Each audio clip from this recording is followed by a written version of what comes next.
Sekreto sa dried kamyas na iwas amag, pakita namin sa inyo. So una, tanggalin po natin yung mga tangkay niya. And then, hinahati po namin yan. Ganyan po. Kaya po namin hinahati yan para mas mabilis pong matuyo. Yun po yung pinakadahilan niya. Kasi kung ibibilad nyo po yan ng buo, matagal po siyang matutuyo. So dapat ganito po. Tsaka po pala, ito po ang kamis na gagamitin ko. Nasa 3 kilo po yan.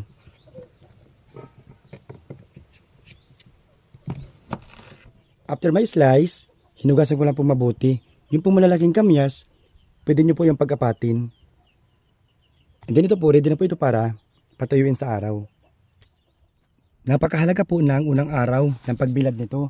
So dapat po ito, simulan nyo po ng umaga para makuha nyo po yung init ng buong maghapon. Kasi dapat po, unang araw pa lang, medyo tuyo-tuyo na po kaagad siya. So anis lang po natin ng mabuti. And then dapat po, direct sunlight po yung pagpatuyo niya.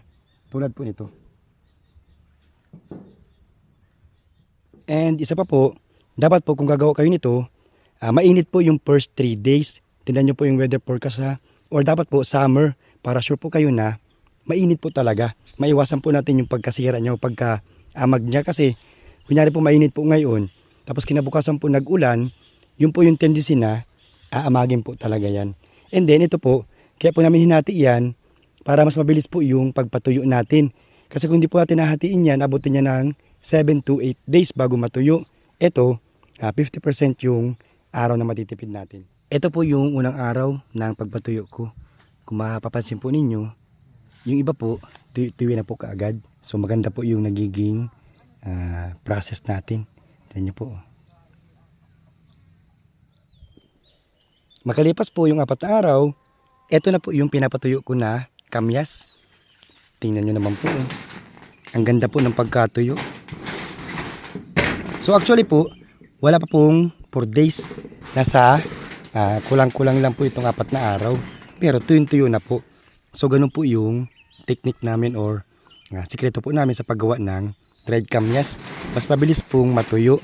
Iwas amag po yan. Siyempre, mas mabilis pong matuyo. Hindi po siya aamagin. So ganun po yung ginagawa namin. Sana po makatulong sa inyo yung paraan namin ng paggawa ng dried kamyas. So konti lang po nito. Kung magluluto po kayo, ganyan lang po. Pwede na po yan. Maasim na po yan. Ito po, taon po ang itatagal nito.